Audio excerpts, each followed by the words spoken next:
Hello and welcome to our second version of the Kubernetes developer office hours. And this is Vishnu Kannan, who works in the node group, yes? Yeah, that's right. Excellent. All right, and it looks like on our live call-in show today, we have questions from Suraj. So Suraj, can you go ahead and tell us you've started working on Kubernetes and tell us more about what you're looking to do?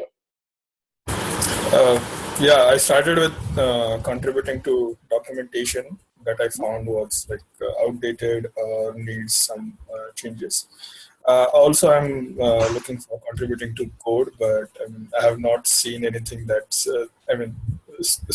most of the things are not easy to get started with, so I'm looking for something that I can start with. So yeah, I have seen Vishnu sending a lot of PRs, huge PRs specifically, especially, and I would like to have his a direction or something. So can we start with knowing what your area of expertise is? Like, which area are you interested in? I've been looking into networking and node SIG. Not much, but yeah, anything that is you feel like it's something good for a newbie, that would be good. I work at Red Hat, but contributing to Kubernetes is not part of my day job, but I would like to do that. It's open source, so that's a good thing. Yeah. So my general advice would be that we mark a lot of issues with an help wanted tag or help wanted label, to be precise. So those are the ones to start with. But I'll be frank that not all the issues there have all the relevant information for a new person or new contributor to get started. So I'd say take any one of those help wanted issues, see the ones that you think you can sort of understand what is required, and if not, ping the author or just bring it up on our Slack channel and ask us what should be done for this issue. Tell me what needs to be done, and if that's not clear, and one of us can help you figure out what needs to be done. You mentioned the Slack channel, which if anybody is going ahead and listening to this later on, that you can get an invite automatically by going to slack.kubernetes.io in order to get that. Yeah, sure. I'll follow with the help wanted the issues and start looking at those. Thank you, Vishnu. Yeah. To add to that, some of these issues also have either a node or a networking label attached to them. So maybe you can just start with those two labels and then see which ones interest you. Yeah, sure. Suraj, there's also, I think you said SIG network, which is sort of a magical word for me. Getting involved with the special interest groups for your interests in relating to larger chunks of the project is another great way to see what's going on and ask for help that's more focused and more specific. Are you already a Go coder? Not really, but yeah, I'm learning that too. So yeah, it's so much learning. It's super easy. Super easy if you code already. I haven't found it super easy. Well, let's fix that. In my spare time, we'll continue with this plan. Awesome. Did you have more questions, Suraj, or should we go pull something from the Slack channel that somebody's asking? Yeah, let's go for Slack. Let's go for the Slack channel. So which channel are we looking at now? So I was looking in Kubernetes dev last time, and of course just chatting as well. I had all of the overnight unanswered questions last time, which was easier. Okay, that's true. I don't see a lot of unanswered Kubernetes dev emails. Well, let me see about, what else have we got here? Overnight. Wow, we've been really on top of this. We do have a lot of Google containers. Ooh, we could do those. Maybe you should also clarify to the community which is the right mailing list for them to target. I think Yeah. Google containers. So there have been two different mailing lists for user questions. So there is a Kubernetes users mailing list, but it's not very active at all. Google Containers has been sort of both, but the idea longer term is for that to be more GKE focused and Kubernetes users to be more agnostic. Run it on Metal, run it on AWS, ask questions there. But as far as the mailing lists go, those are the two that I know of. Ooh, how about Kubernetes novices? Although that isn't necessarily dev focused. But if we don't have people here asking dev questions, we can also go to Kubernetes novice and ask questions, or find questions. Retrieving history.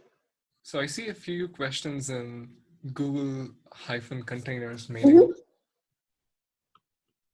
Go for it. One of them is like, how do I limit kube-system defaults? I created a cluster with a bunch of default pods in the kube-system namespace. It seems to automatically respawn when deleted. Is there a way to limit the CPU and memory resources for these? So when you set up a cluster, a Kubernetes cluster requires a bunch of components, and we try to run most of the Kubernetes components inside Kubernetes itself. So we have heapster, which is our metrics pipeline, which runs as a pod. We have our DNS service running as a pod. Then we have our logging service running as a pod. And all these entities are like pre-configured, and depending on how you set up the cluster, it might be easy or difficult to update their configurations. So for this specific question, it's not straightforward. Right now, it's not super straightforward to change these configurations. It is possible to update configuration of a running pod, but that's not going to be persisted.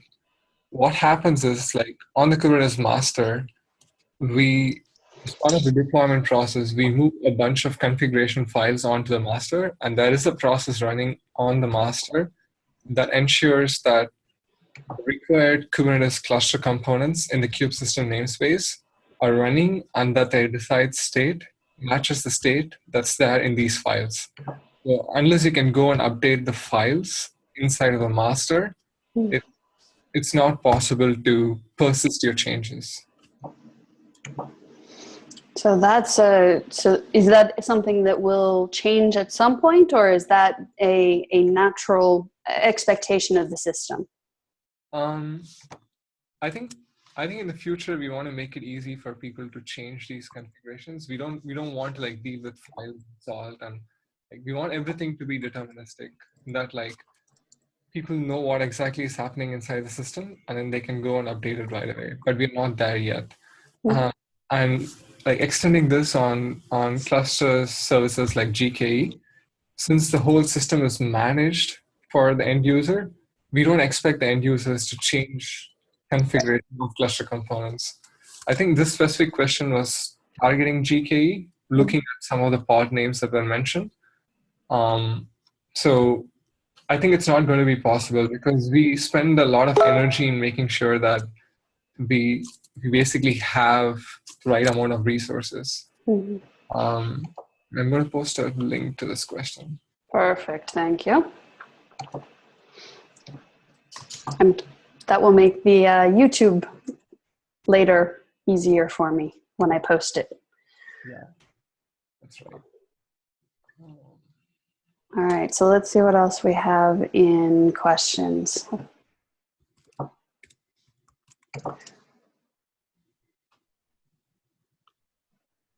So what is SigNode working on right now? SigNode is working on a lot of things, as always. There's a lot of interest right now in like making sure that the node remains stable. So that means that we have to do all the things that Docker doesn't do. Like, for example, managing disk. So if your disk gets full, you don't want to throw away that node. You rather want to keep your pods alive. So we're adding a bunch of features which will like kill like low priority pods if higher priority pods are taking up more disk resources. or like go and remove existing images if you have pulled in a lot of images and they're causing disk pressure. So it's like making sure that the node stays alive as much as possible without causing too much user disruption. Same applies to memory and a whole bunch of other resources.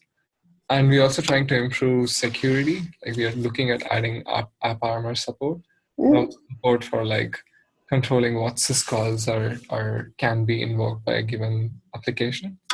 And we are looking at supporting new runtimes. So we are already making a lot of headway towards supporting Rocket. Now we are adding so we're looking to add support for Hyper. And there's also like ongoing work from Red Hat in trying to come up with a runtime that supports the open container specification. So we are making a lot of effort there to make sure that like Kubernetes can scale to alternate runtimes, and it's super easy to build features, and like we don't block each other, and there's like innovation happening everywhere. And there are a lot of other things happening, and there's like a lot of project maintenance work happening too, like improving testing and infrastructure. Cool. Yeah, I mean, I can keep going on about that. Well, we had someone else join us. So we have Mahipal. Do you have a specific question, Mahipal? Hi, everyone. I don't have any specific question, but I'm looking at 1.3 features and building it and building dashboard at this moment. So it's working for me. Yeah, but I'm trying to see whether dashboard can be,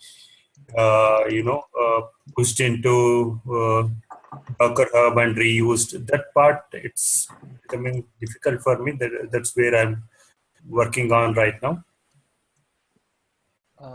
So I'm trying to understand your question. Are you asking if it would be possible to push an image that contains the Kubernetes dashboard into dockerhub? Yeah. And you want like the general Kubernetes release process can do that for you? Yes. I'm slightly familiar with the release process. Okay. But yeah. So the reason why we haven't gone with dockerhub is that like we've heard from a lot of users that performance with dockerhub has been very poor. So just to make sure that we can give the best performance possible, and we've chosen to use gcr.io, which is a Google hosted registry. So from a user perspective, it shouldn't really matter except that you're typing a few more characters, mention the image name, but otherwise the bit would essentially be the same. So I can definitely bring this up with a release team, or maybe even you can go and file an issue against a release Kubernetes/release repo and ask like, is this possible? But my understanding is that performance has been historically very bad, and that's the reason why we don't push a Docker Hub by default. Okay. Yeah, I got it. So is it? What is the correct way of doing the things? Can we go ahead and push it to GCR or? So is this a private image that you're building just for your own testing, or like what is the intended purpose? Yeah, it's the intention is to do it for private thing, like it's internal container management system, like life cycle management. So that's what we are trying to do, and most probably we want to have some more tabs and things like that. Instead of pods, we want to make some changes like apps and things like that. So that's what we are trying. Okay, so let me just rephrase what I heard until now. You are building your own dashboard, and you want to host it somewhere. Is this dashboard intended for public use, or is it just for private use? Yeah, it's for private use. If it works well, we would like to, push the features into mainstream. Okay, so for you to iterate, there are two ways, right? Like you said, you can build your own dashboard image. Like you can basically, like the Docker file remains the same. What name you give to it is up to you. Our release process uses the GCR generated.io registry, and it gives a name that signifies that the image is stored under gcr.io. But you can like totally replace that with whatever name you want. And most likely it's not going to push the images for you, it's just going to build them. So you can also do like a Docker tag, and you can change the image name that the release process generates into an image name that would suit your purpose. Like for example, you could change from gcr.io/google_containers/dashboard to your dockerhub account/dashboard. And that should be possible through Docker. And then you can do a Docker push. Yeah. Excellent. Does that answer your question broadly enough, mahipal? Yeah, perfect. Fantastic. We had someone else join us. This is so exciting. We have MHB who joined us who may have a question. So I'm hoping that person will come off mute and tell us if there are questions. Or maybe they're just lurking. All right, well, I have one more question that I pulled out. Well, one more right now, and then I'll keep looking while you answer it. The question is, hello there, what is the best way to get beyond git rebase content conflicts for the star generated.go files? It's messy and contentious and a challenge. There is an open PR which Tim Hawken is working on, which tries to like get rid of all the generated files, so they're no longer checked in. So your PRs will be very straightforward. Whenever you do the build systems will be set up in such a way that all the generated code would just be automatically done in the background for you, and testing just works. And whenever you have to do a commit, your generated files are not picked into your commit. So we are working on tooling. We're just trying to find the right kind of people, like people who know make, to make sure they can validate what Tim has done. And it's actually hard to find people who understand make really well. So I would say like it's just a matter of days before which all this generated code mayhem would be behind us. So I apologize for the fact that you have to deal with this right now, but as far as I can think of, other than rebase, there's just no other go. It shouldn't really matter to you as long as you're not like renaming a field or deleting a field in the API. Most of the time, it's just a simple rebase. It's only when you try to do a rename or a delete, it gets more difficult. Overheard generated code mayhem. Now tweeted. Okay, cool. So short-term problem, hopefully fixed with more tooling. And it's in the works. Yes, if someone is interested, I can also give them a link to the PR. Ooh, we can. If you send it to me, then I can throw it into the notes when I put this up on YouTube. Yes, I shall do that. Thanks. All right, so I have another one. While you're looking for that link, I will go pull up another question, which is there any guidance around how to choose a log level for certain types of logging messages? So I'm presuming this is when people are developing Kubernetes and choosing what log level to put messages in within the Kubernetes code. Do we have boundaries and guidelines for things? No, not really. I think there is like some sort of an unsaid guideline that is sort of there in most of the developers' heads, but it's, as far as I know, it's not yet been standardized. Usually like logging level changes based on how important it is and what purpose does it serve.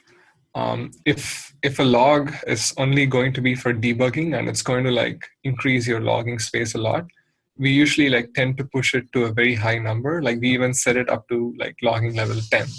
We have numeric levels between 0 and 10, where like 0 means you always log, and then all other logging levels are of like lower priority, and then you can choose the logging level for each binary that you run.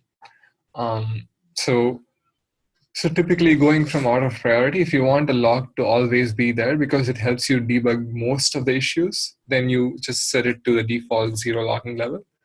Or if you think this log is useful, but doesn't have to be all the time, then you set it to 1 or maybe 2. And then beyond 2, it's all like mostly informational. Like if you want to debug an issue, that's when you set to like 3 or 4. So 3 is like errors and like 4 is like information there. And then beyond that, it's like murky territory. People go all the way up to 10 just because it's like, we don't want people to accidentally turn on these logs because they will occupy a lot of disk space. So we set it to 10 so that even if they keep going higher, they never reach that 10 point. But oftentimes, if you set the logging level to 10, in many of our components, you're actually stepping through the code. You actually know what the binary is exactly doing because you have so much of logs. Wow. So I'd say like it's an art. It's not very straightforward, and it changes based on how we find these log lines to be useful over the time. So I'd say like if it's going to be generally useful, only when there's an issue, and if it's an error, it should be 1. If it's generally useful and if it's informational, it should be 2. If it's not generally useful, if it's specific to some error cases or like some specific components, then it should be 3 if it's an error, or 4 if it's informational. And beyond that, it's up to you. You could put it at 10 if you're basically stepping through each line. Okay, cool. So that's sort of the broad guidelines, but we don't have them written down, sadly. Yes. We'll get there. Thank you for that. It's a young project. We'll get there. Okay, so I have another one for you. How are capabilities specified in a pod manifest? I need to add netadmin to a container. I'm trying to reverse engineer how to do this from the code, but I haven't figured out the magic incantation. If I remember correctly, it's part of the pod security policy. I'm going to try to bring up the documentation for that. I was going to say, and also if you wanted to pull up a cluster and walk through whatever or wherever you're looking for, that's also great fun. Yeah, I'm going to start with the documentation. Okay. Because if the documentation is missing, then we should probably fix that. Because then we will learn that we have a hole and there's an issue to be filed.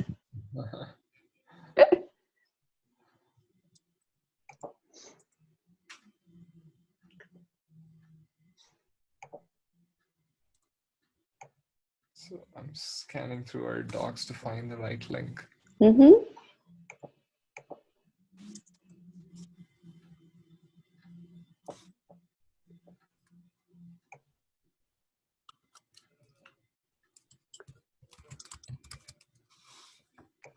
I'm looking for next questions, unless we have a new participant as well. Okay, so we'll answer this one, and then Mike, if you have a question, get ready, because we'll be calling on you next.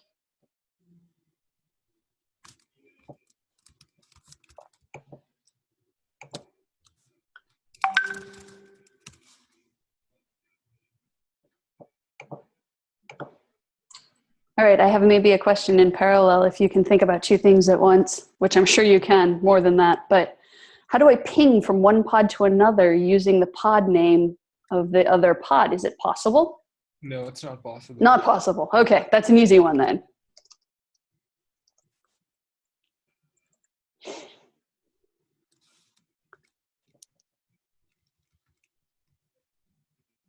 So is the documentation actually coming up with an answer, or do we have to file an issue? I've resorted to looking at our API itself. Can you pop share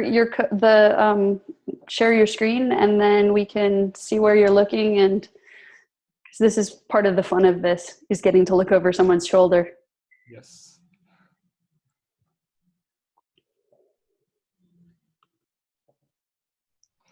There we go. So this is the V1. So I basically went to GitHub and then I typed package API v1 types.go. So this is the API. And if you look at it, there is a security context for each container. So each container that you specify, you also have a security context. If you look inside the security context, you can also specify, let me just get to the security context. So you can also specify capabilities here. So it's basically a security context. You will have a type inside your container, which is security context, and in there you can specify capabilities. And let's look at what capabilities are. So capabilities are basically, you can add and remove capabilities, and they basically match POSIX syntax for capabilities.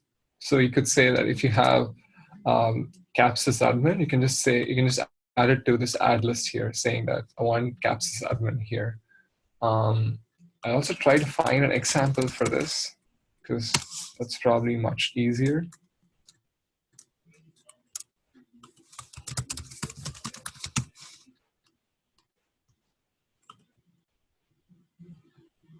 Or let's see if there's a YAML one. Capabilities. Let's see. That looks promising. Yeah, here we go. So There you go.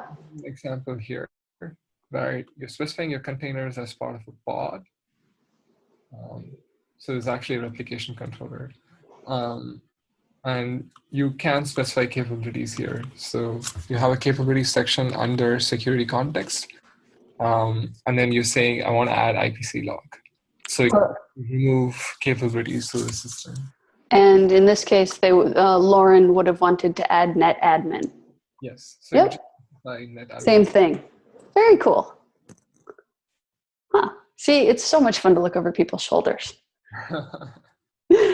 Okay, so Mike, you joined us. Did you have a question specifically? You're muted if you do, just in case. Hey, Bish. It's Mike from OCI Runc. I just got moved over to Kubernetes working with Doug Davis. Oh, super awesome. Morgan. Yeah, Morgan said, hey, go back to the Kube channel. They're talking about stuff. It's interesting.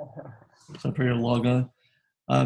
I put a blog entry together, talking about the developer experience, how you can do setup, and then because really the docs are a little messed up for developer.md.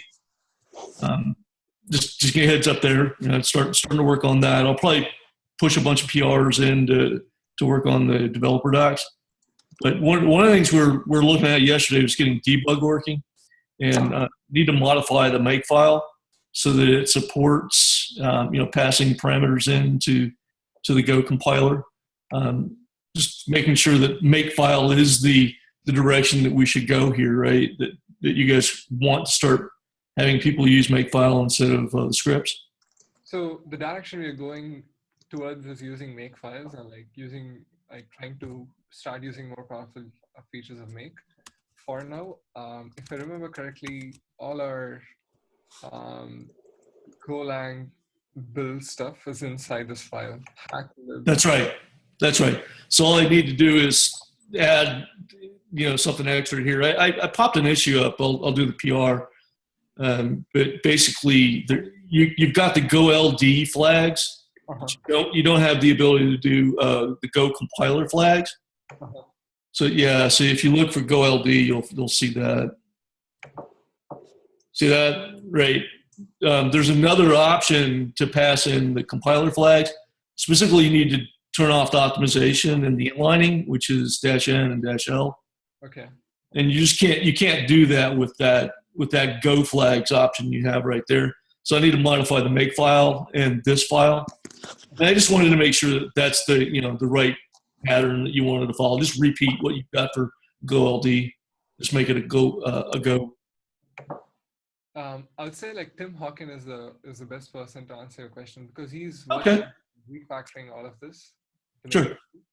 So an issue and mention. I'll mention Todd. Yeah, I know Hawkin. He's pretty cool. Yeah, he was going to send me a T-shirt from some of the other docs things I've done. So yeah, I'll. Mike, if you send me an email, I can make that happen. Email or just a link up on Kube? An email for the T-shirt.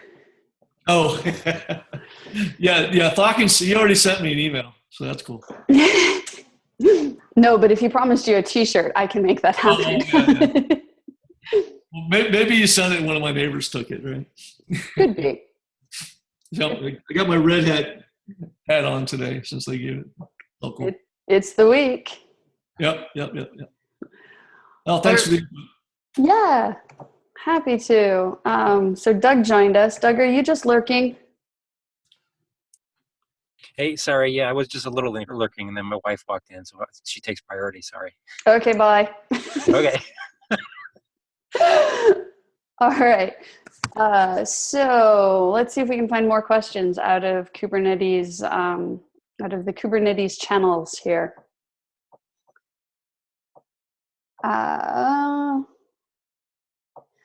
So what is the difference between the readiness and liveness probes? That's a good question. Is this from a channel? Should I be? It came out of the Kubernetes novice channel. Okay.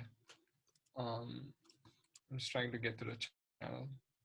Yeah, there's some answers in here, and I mean we could go with that one, or it's a pop quiz actually. Okay. So I'm just going to pretend I didn't see the answer. So basically, Not really a pop quiz. So readiness is for figuring out whether your application has logically come up. So actually, sorry, the other way around. Readiness is to convey the fact that your application is ready to serve traffic, and liveness is just to check that your application is logically up and running. So you would probably want to restart your application whenever it's failing liveness probes. Like you might be very stringent about liveness, because if your application gets stuck for any reason, you might want to restart it. But for readiness, you might actually give it more time, because maybe it's trying to talk to a backend database or talking to its other peers. So those are like two different semantics. And generally, whenever a pod passes all its readiness probes, that's when a pod is marked as ready, and that's when it can start serving traffic.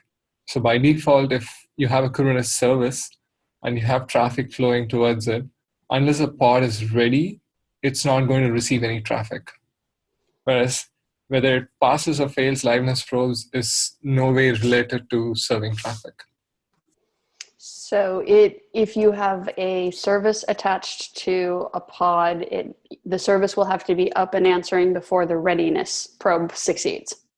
For your pod to be serving traffic through a Kubernetes service, it has to be ready and passing all readiness probes. Excellent. See, I'm learning something every day. Let's see what else we have in here.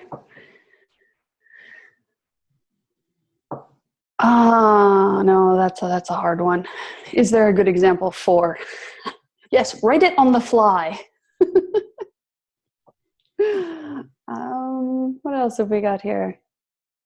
Is there a way to mount only one file? Something like a volume mount, but only puts one file in the container space. It doesn't do the whole directory. I'm actually not sure about that. Where would we go look? See, this is the over your shoulder thing. Yes. Since I'm an engineer, I just usually go look at the code. Yes, that's great. This is targeted at engineers. This gives them. I'd be looking inside volumes, host path.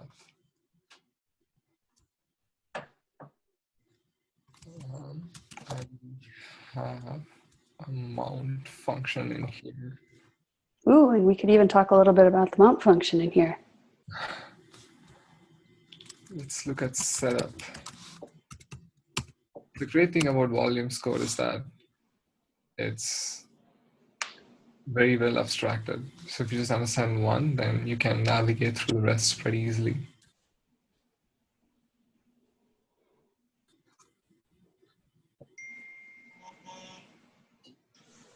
So I don't think we restrict whether the path has to be a file or a directory. So based on the comment here, it represents either a host file or a directory. So I don't think the system tries to prevent people from mounting in just files instead of directories. So if this person who asked this question isn't aware of host path volumes, then they should probably be informed about that. They can use a host path volume and mount in a file or a directory. Yeah, So the answer is yes, you can. Very cool. I'm going to close tabs since Just a few. people are anxious.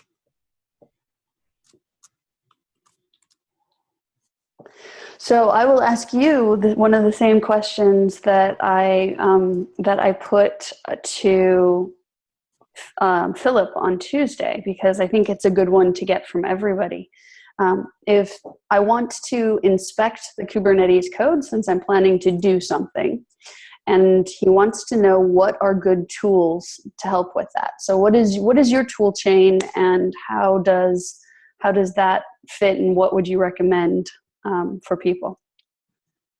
So I think a good place to start would be like just knowing the fact that Kubernetes code is organized, like, or understanding the high level organization of Kubernetes code. Tell us more. Yeah, so I'm going to show you two directories which you should be aware of. So we have a top level directory called command, and here we have all the wrappers that build binaries.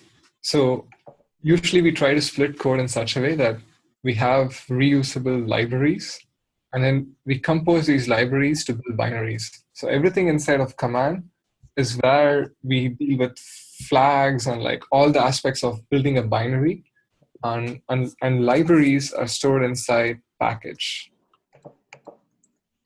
So everything in here is a library, and like most of these correspond to one or more components. So let's just go over like one or two of them to give an idea on how you would navigate. Since we already mentioned volumes is very straightforward. So if you want to say hack in the storage space, you go into volumes, and most of the volume or most of the storage work is done inside of the volumes directory. So here you have a whole bunch of different types of volumes. And all these volumes are implementing certain interfaces. So you usually go into a package and package name.go, you have the public interfaces that belong to that package. And so here you have a few volume methods, and all the sub-volume types that we looked at inside this directory are going to implement those public methods. So we have two main public methods or public interfaces for volumes, which is plugins and volumes. So looking at these two files will tell you what sort of interfaces you should go for, and like if you just keep tracking, if you just do a search for the interfaces here, then you would know like where these volume plugins are being initialized, and then you can like sort of draw a line between how volumes interacts with the rest of Kubernetes. I think there's also a persistent volume part to this, which should also be a part of volumes, and that deals with the cluster level orchestration for volumes. So let's look at one more thing. Let's look at the API server. So we have the API server here, which basically deals with the high-level API server functionalities. So we can usually start with API server.go, and that's usually your starting point. Like package and package/package name.go is usually the best starting point. But then API server also includes a whole bunch of dependencies like APIs, API machinery, but you should like find the first method that the binary invokes for you to draw an overall architectural diagram. So going back, I said initially that you will start with a command folder. So let's look at the API server here. So we have kube API server here, and then we have API server.go. And in here we have a main. So I would say like you'll start with this, and then you'll start like going through each and every method. So we have app.run here, which in turn gets into app. And then I think we have servers.go here, and then you have a run in here. So this is how an API server object is initialized, and it started and run. So say like start with the command, and then you can like trace through different components and different packages. And it's going to be a jungle. There is no easy way around it. You can use Godoc, or you can use just like normal search. And there's a lot of like Go tooling for well-known editors like VI and Emacs. and subline, and you can use those tools to navigate code easily. But other than that, like there isn't an easy recipe to find what you want right now. There's not the evolved and long-running ecosystems that exist around IDEs and other languages as much. No, I think like Go itself is pretty new in that space. So we Yeah. have to, so we have like primitive tools that will help you navigate code, but like if you want to do tags referencing, then you need to use like Eclipse or you need to use like Oracle, and it doesn't work that well. We have gotten to a point where all the ecosystem tools around Golang will work with the Kubernetes repo, but like each person has to pick their own poison to help them navigate. So. Cool. Well, that is helpful, and it was great to see the how to think about the repo as well. So I've got another question. If nobody who is lurking with us has further questions. Nobody. Okay. Feel free to jump in if you do have questions. Dan Bopes asks, I'm going to be creating a service that's going to be making only outbound connections to external endpoints, basically a large array. What's the best way to handle which item in the cluster has to connect to which service?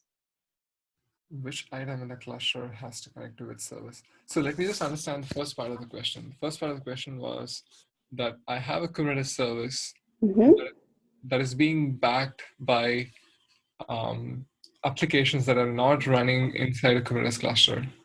Okay, sure. We don't have enough context, so let's set that up as the bound. And the second part is, what is the best way to handle which item in the cluster connects out to which service? so right now we don't have, like all services are visible to all pods or all applications. We don't have segmentation yet. But that said, I'm aware that the networking SIG is working on microsegmentation, and there might be some draft as part of 1.3. Again, if you go search the docs, you might find something. Or maybe not. Or we might not. I'm going to try to see if my searching skills help out. So Ooh, network policy, ingress isolation. we have, looks like we have a network policy with isolation. And here it says, so here it's like trying to set up isolation between different services and pods. So let me see if I can glean what's in here. Which groups of pods, and define how those pods should be allowed to communicate with each other. Implementation of the policy. Does not include yet egress slider-based policy, which is actively. So I guess this is probably what the question was targeting, and it looks like it's not yet being solved. But I'd say like the networking SIG is a place to go and ask this question specifically. To answer the first part of the question, it is possible to set up a Kubernetes service, but being backed by applications that are running outside Kubernetes. So we have a concept called as an external service. And external services can be backed by entities that are not inside the cluster. So let me try to see if I can find an example for an external service. Or even a documentation for services should include that. So I'm going to try to go to kubernetes.io, fingers crossed, and try to find this documentation.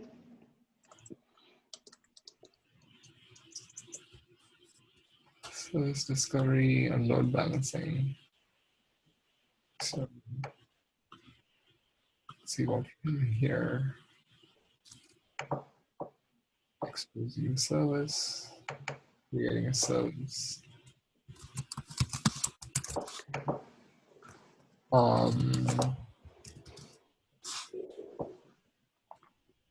So service, group of endpoints, get endpoints, accessing the service. Do we have a documentation about this? I don't remember seeing it in the main repo, but I'm trying to find a user-facing documentation for it.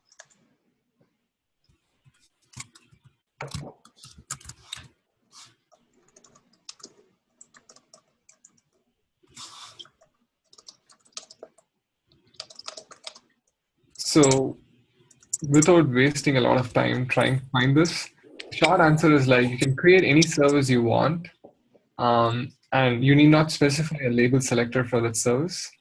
So whenever you create a service, you specify a label selector. If you don't specify one, Kubernetes will try to not find endpoints for a given service. And then what you can do is like each service is basically backed by an endpoint object. So you can create your own endpoints. If I show you an endpoints object here. So you can create your own endpoints. So and inside of those endpoints, you can put your own IP addresses and ports for the applications that are running outside of the Kubernetes cluster. And then what Kubernetes will do is like whenever you try to reach the service that you created, the external service you created, it will use the IP addresses that you had provided and route traffic to those entities. Fun. Always complicated, always interesting. Endpoint. And I think like the new feature that we're coming up with, like federated services, is going to make this easier. But I think that's a long topic by itself because we need to first discuss what federated services are before trying to answer this question. So maybe we'll not do it here in the next 30 minutes we have. 30. I think we only have actually 13. Oh, sorry, 13. Yes, sorry. I was like, 30? No, we don't have 30. I don't have enough questions for 30. Actually, depends. If it's 13 minutes, I'm running low on questions, so. Let's see. Oh, here we go. When using daemon sets, how do I configure other pods or services to connect to the daemon set running on the local node? Sorry, I know the answer. Or someone said, no, the answer is you can't. Is that the correct answer? That is the correct answer, but I'm trying to think if we have thought through how we want to deal with this. Okay. So typically applications which require load balancing wouldn't be running as a daemon set. Daemon sets are usually meant for cluster administrator run apps, like you're running a cron task, or you're running a monitoring or a logging agent, or you're running some core Kubernetes services. It's meant for that. So it's not meant for serving traffic, although you could use it. Like if you want to have your database and you want it to run only on these specific nodes, then you can use daemon set to achieve that. But I don't think we have any plans for adding more support for like latency-based routing inside our local proxy. So I think the short answer is like no for now and for the foreseeable future. Mm-hmm.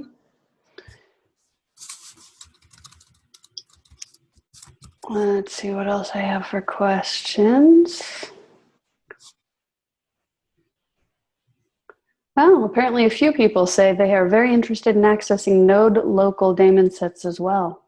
So there seems to be some further interest in that. Yeah, that's interesting.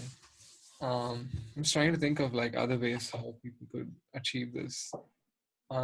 If we, like one way would be like, if those node local daemon sets were to expose themselves on the node IP and port, then maybe we could inject the node IP into those pods and they can try to access through that.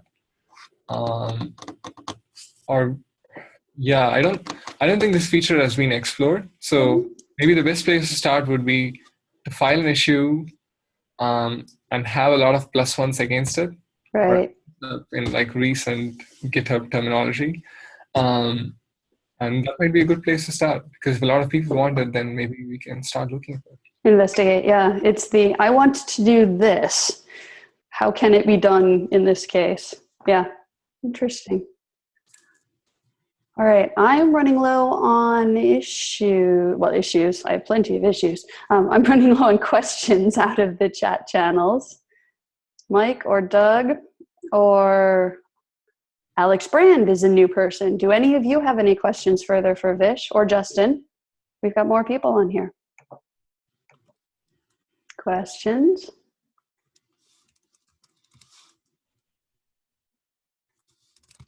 Apparently no more questions. Oh, can daemon sets run on the master? Or can a daemon set run on the master? I don't think from a scheduling perspective, we restrict, like fundamentally the system does not restrict pods from being placed on the master, be it from a daemon set or not from some other controller. But typically the way we set up clusters, we mark the master as unschedulable. So generally they don't land on the master, but that said, if your label selector policy for a daemon set also involves the master, we shouldn't be restricting that. So this apparently comes up with New Relic running as daemon set, as an example. Yeah, this might be due to the fact that our default setups on GC, and I guess even on AWS and GKE, does not allow users to run any pods on the master. But that said, it should be pretty straightforward. Let me see if I have a working cluster.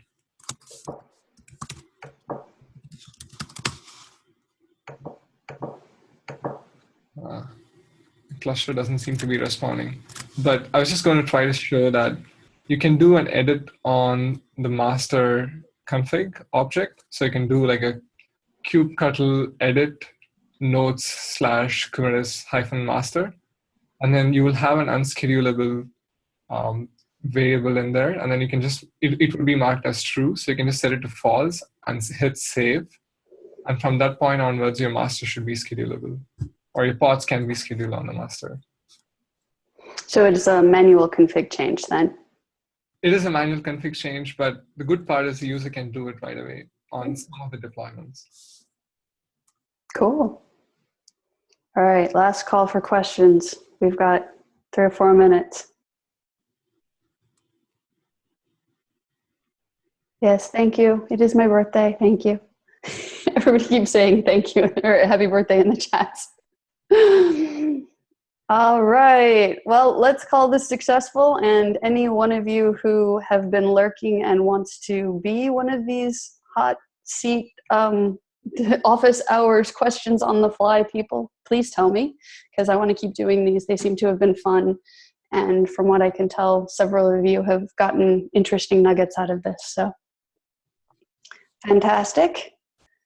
Thanks a lot for setting this up, Sarah. Yeah, it'll be fun, and we'll put it up on YouTube, and then we'll do them again, and we'll get more of them, and then they'll just be a fun thing that's sort of, I don't know, video podcasty with questions. It is sort of like a radio call-in show, is what it feels like to me. Call in and ask our experts. All right, have a great day, guys. I will talk to you all another day on another video chat, I'm sure. Thank you, Sarah.